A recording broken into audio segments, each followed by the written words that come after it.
Today I'm going to show you the future of memory inside of n8n, and this unlocks so many possibilities. And to be honest with you, I've been testing it for a while, and this does seem as human-like as we have gotten so far. So in this example, I'm going to show the difference between simple memory and then ZEP memory, which is the memory we are going to be using that is human-like. And then I'm going to show you two quick examples of how ZEP memory can actually be used.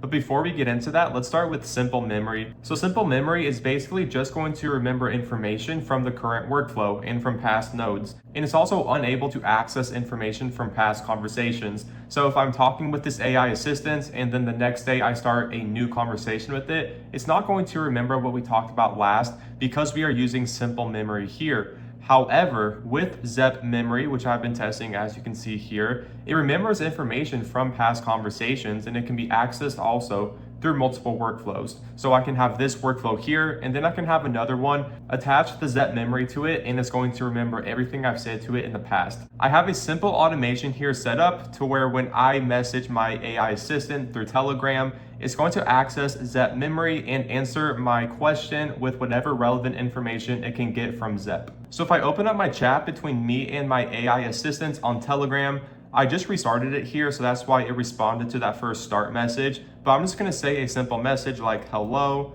and before I send it, I'm going to execute this workflow and send that message. And you'll see here that the response is going to be much different than what you would get with an AI agent with simple memory. So here we have a custom message. It says, hello Carson, how can I assist you today? Would you like me to prepare detailed information about your services for Robert from the marketing business, help schedule the meeting, or assist you with something else? So you do see that it's remembering information from the past conversations that I've had with it. So going back to the chat, I can say something like, who is Robert? I'm gonna go ahead and send that and execute the workflow. And you're going to see that it comes up with a message and it knows who Robert is. It says, Robert is a representative from a marketing business who has reached out to Carson because someone he knows is interested in learning about Carson's services. And to give it more information, you have a few different things you can do. You can simply talk to the Telegram assistant and tell it any information that you want.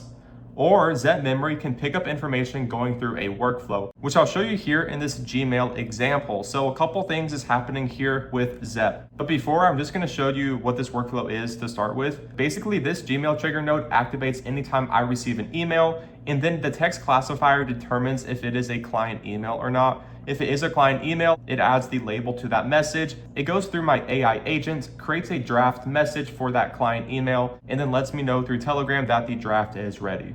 Now, why is this important? Well, two things. Number one is that ZEP memory is going to capture all the information from that client email. And that's simply just because it's talking with the AI agent and ZEP memory is connected to it through the memory. So anytime this AI agent runs, ZEP is going to pay attention to anything it is talking about here. And then second of all, when my AI agent creates that draft email, it's going to reference ZEP for any relevant information that it might need for that email. So for example, if a client asks me to meet on a Monday, but ZEP knows that I'm not available on Mondays, it's going to go ahead and add that information into the email and let the client know that I'm not available on Monday. Is there another day that works that week?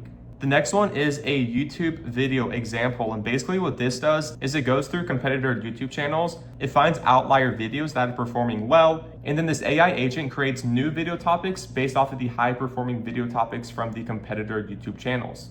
Now, why is this useful? Well, if I keep on doing this over and over and keep on using this workflow, I'm going to eventually have duplicate content ideas, and I'm obviously not going to create a YouTube video that I've created in the past. So when I attach ZEP memory to this AI agent, it's going to remember all the video topics. And I have here in the instructions, here at the bottom, I say check with the ZEP memory to make sure there are no duplicate video ideas. If there is a duplicate video idea, create a new one. And so that way I'm not going to get duplicate video ideas when it creates new ones for me. And that's because ZEP memory remembers all the video topics from the past. Now, connecting ZEP to n8n is super simple. Just add a new node, and n8n already has a ZEP node created. So just add that. Add your ZEP credential, which is very easy to do. And by the way, ZEP is free to use for the most part. There is a limit for ZEP, but to be honest, I've used it for the past couple weeks and I haven't had any problems with it. I'm still on the free account. Now for session ID, this is very important. Basically, your session ID is going to be the brain that you want ZEP memory to use. So in ZEP, you do have multiple brains. Here is one that I'm showing you right now. However, if I go back to my users, you see I have 4 different users. and each of these is a brain that you can access through Zep memory. However, let's say I wanted to create a new one. I can go here and select define below. Now the key can be something like my name, so I'm just going to put Carson Crockett, and then if I connect this to an AI agent, so I just set up a simple AI agent here with that new Zep memory node I created with the key of Carson Crockett. And this is going to be a new brain, so we're basically starting from scratch. Now if I go to the chat and I'm just going to say hello, you'll see that the agent used Zep memory, the chat model, and the response was, hi there, how can I help you today? So now if I go back to Zep, you'll see that I have a fifth user now, which is the one I just created, and I can go to view graph. And now we have that AI agent I just created along with the Zep memory node. Now, if I go back to n8n and I'm just gonna say to the chat, my name is Carson Crockett and I enjoy playing golf. If I send that message to the AI agent, it's gonna go ahead, process that input, and then the response is going to be, whatever it wants to say. Now, when I go back to Zep and I open up that graph again, you'll see that we have Carson Crockett discussing golf. So now we have that connection made between Carson Crockett and golf. So that's basically how you can set up different brains. So then if I wanted to access this same one I just created in another workflow, I will add a new Zep node to it. And then for the session ID, I'll just click define below and type in Carson Crockett because that is the same as the one I just set up here.